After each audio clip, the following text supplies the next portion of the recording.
Okay guys. Mahal sila Bakit po? Wala decision sa buhay mo. Mamay diba?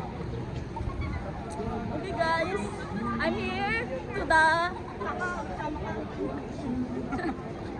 We're here. We're here.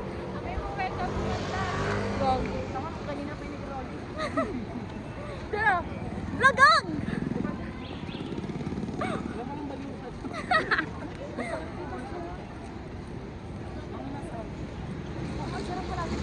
Pa-order nga po ng giniling.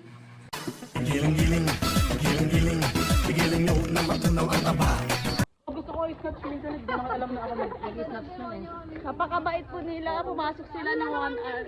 Video! Video to! Video mo ka, bebe.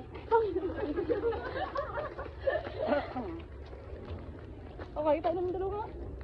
Okay guys. Nagil. Ilang ako ang ganda. Yan, kuya ko.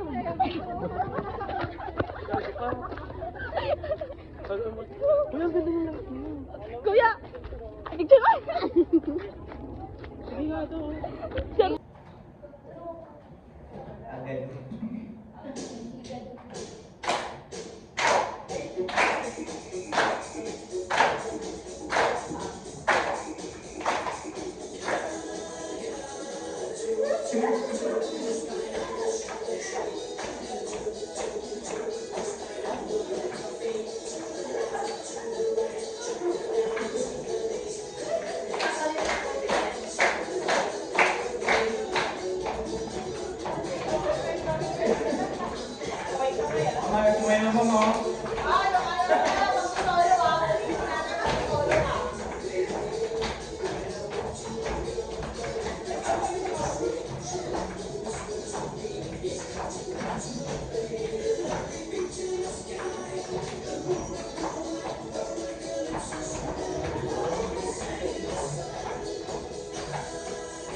Decoration with flower cut out.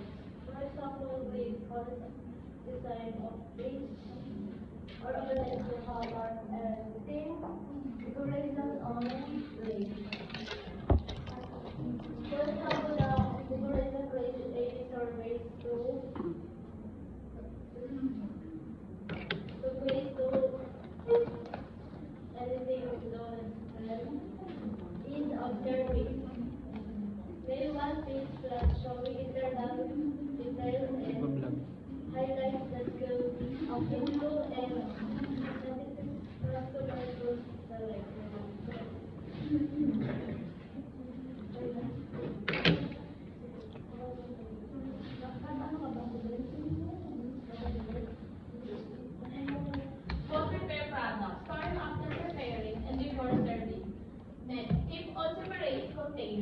Available space. Store in designated space. Correct temperature. Keep off food. Chill until required. Alright, when you say correct temperature, ano dapat?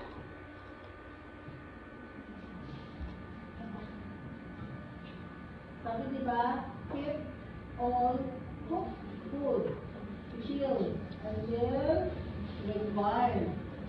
Bakit ba kailangan naka-chill yung food na luto na nakapagpapalit?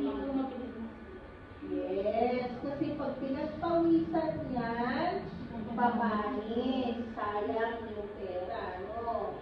Lalo na yung may mga gata, o kaya yung pasta, palabo. 6 hours lang ang pasta, hindi pwedeng matagal. So, madalas, kahit sabihin pa ang komisari nyo o yung mismo restaurant nyo sa Metro Manila, tapos ang venue ay nasa Tagaytay, kung may handang pasta, doon yan niluluto.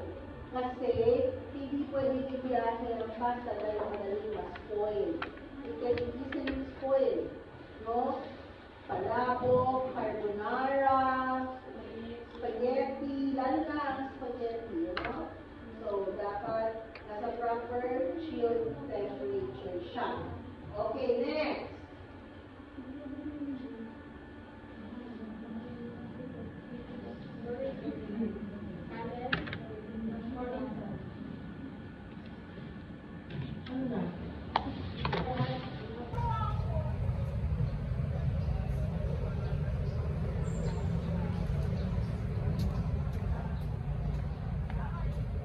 Ay, inaabot ka kay Papi, puta na nalaglag yung biscuit. Tama? Tayo ay nasa fine dining restaurant, di ba? So yung pagkaskwata natin, iwan natin sa bahay. Pagkalaglag, ang doon sila mas via sila Doc Yapi. Imbis na, ay sorry, ano naging dahilan? Putang na na ito, nagbibigay lang, ganyan pa eh. Kinang-ina mo naman. Nasa restaurant. Nakakala ko, nawalan ako ng pag-asa sa kanila dahil sa kalagayan nila. Pero dahil sa tulong ng teacher principal, sinapadahan nila ang gusto ng mga anak ko at nakamanage nila ang kanilang emotion. So that's the mixture, the types of dough mixture. Now let's proceed to the categories of quick bread. So Mamalimos siya.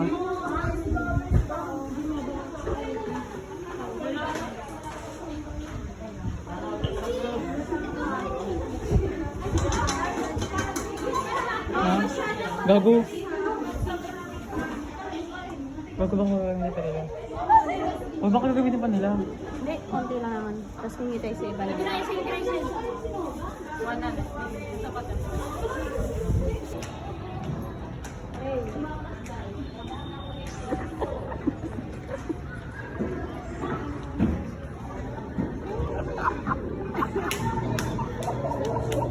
Hindi na rin yung manumura ko sa akin. Ay, kaya. Isa pa, 1, 2, isa pa. 1, 2.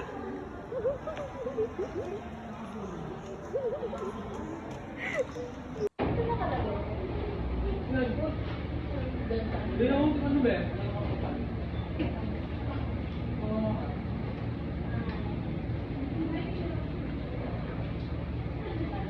Ito ang ulit na nga. Tama kaya naman tayo.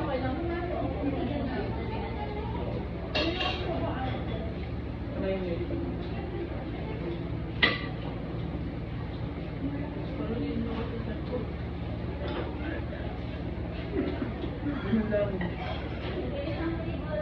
Hindi ako kumakain pag mga ganito. Natapos ko sa bottom line. Hindi ako kumakain pag ganito. Pero pag meron. Pangit na yun.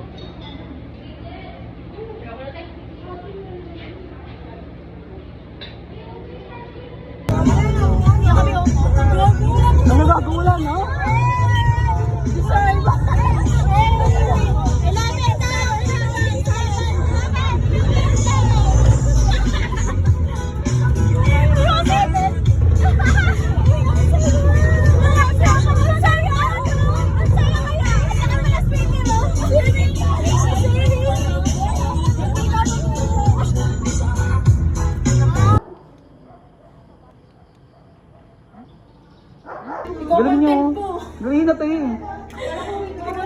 daming hugasan. Di ba, ginamitan ng kutsilyo yung easy open pan? Siklang kasi. Ay, gab. Hello? Natalsikan.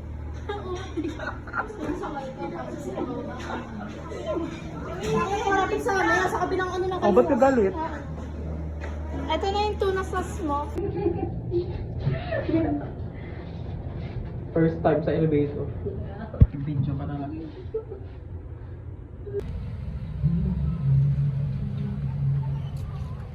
Hello, ma'am. Alam ako, hindi ka po ma-interview. Ha? Let's make it happen!